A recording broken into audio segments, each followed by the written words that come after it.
Hey guys, I hope you're doing well today. Welcome to lesson 12 of Algebra 1/2. We're talking about prime numbers. Some of you may have had an introduction to this one, and some of you may not have. So if this is brand new, I hope you have fun because I actually kind of like prime numbers. And if not, then welcome back. Okay, so we are going to start by talking about what a prime number is. Look first at this number 6. I can say that 6 is composed of 3 and 2. If I multiply 3 times 2, I get 6. So I would say that 6 is a composite number because I can create 6 by multiplying other whole numbers together and getting 6. Other whole numbers besides 6 and 1. Look at 21. I can say that 21 is composed of 3 and 7 because 3 times 7 is 21.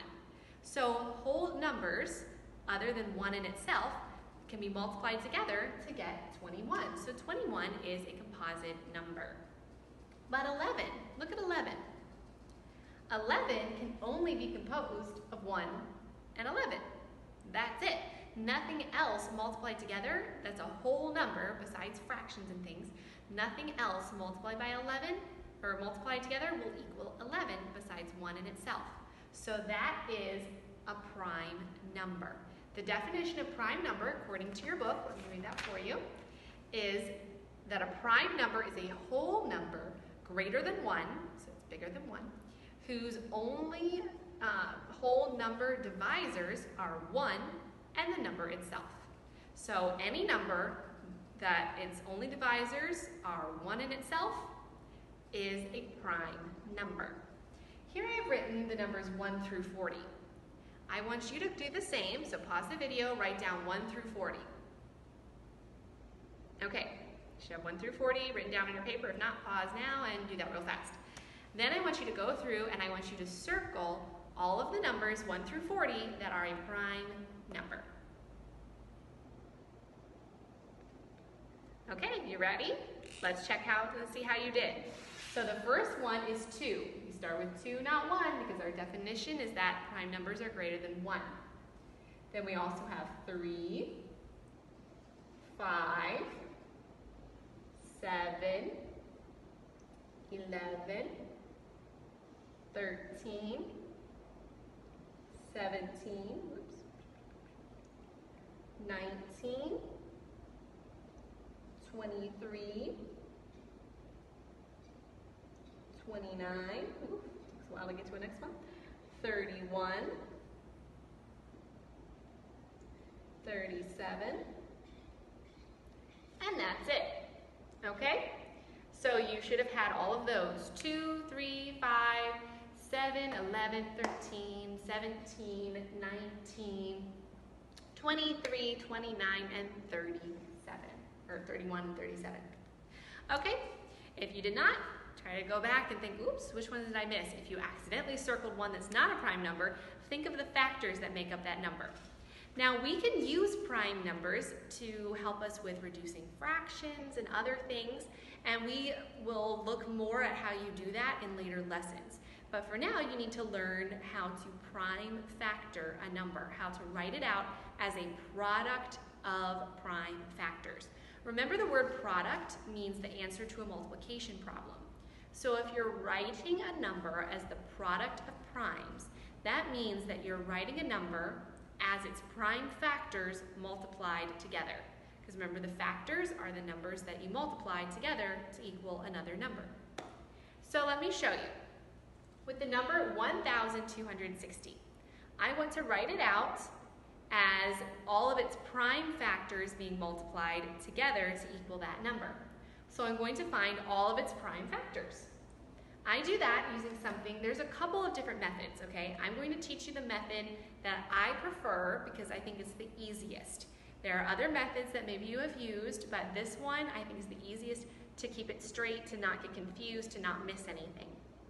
So this is called the ladder method, okay? You start out by putting what looks kind of like an upside down division box. Then you always start with your lowest prime number that can be divided into your number. So the smallest number that can go into 1,260, that is prime, is 2. Okay, That's our smallest prime number. So always start by checking to see if your number is divisible by 2. It ends in 0, it's an even number, so it's divisible by 2. So I'll start with 2. 1,260 divided by 2. What does that give me? 630, very good. So I write that underneath, and then I put another step in my ladder. Okay, and I do the same thing. I do the smallest prime number that can still go into that number. It's still 2, because 630 is an even number. So divided by 2 gives me 315. Excellent. Okay, next rung in my ladder. Okay, I'm going to divide into 315. Can I still use 2? Nope, because 315 is not even anymore. How about 3? Well, 3 plus 1 is 4, and 4 plus 5 is 9. 9 is divisible by 3, so yes, my next prime number that can go into it is 3. Divided by 3, what do you get? 105, that's correct. Okay? Can I still divide by 3? Yes, because 1 plus 5 is 6, which is divisible by 3. So divide by 3 again, and you get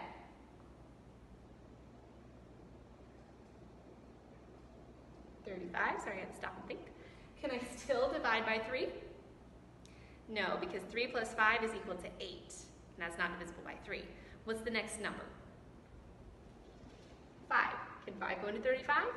Yes, it can, because it ends in 5. So I'll divide by 5. 35 divided by 5 is 7. 7 is also a prime number, so I've reached the end. These are all of my prime factors. So I write it out like this. 1,260 equals, I have 2 2's, so 2 times 2. Next I have 2 3's, times 3 times 3. Then I have a 5 and a 7, times 5 times 7. So there I have my number written out as a product of primes. Okay, pause your lesson and do your practice. All right, ready? Got the answers in front of you? Letter A should be 2 times 2 times 2 times 3 times 5. So 3 2's, 1 3, and a 5. Letter B should be 2 times 2 times 2 times 2 times 2 times 2 times 2 times 5. So 7 2's and a 5. Letter C should be 2 times 2 times 2 times 3 times 3 times 5 times 7. So 3 2's, 2 3's, 1 5, 1 7. All right, if you had trouble with that, if you're not sure what I'm doing, how to keep doing it on your own, just send me a message, let me know, and I'll help you some more, okay? Have a great day. See you in the next lesson. Bye.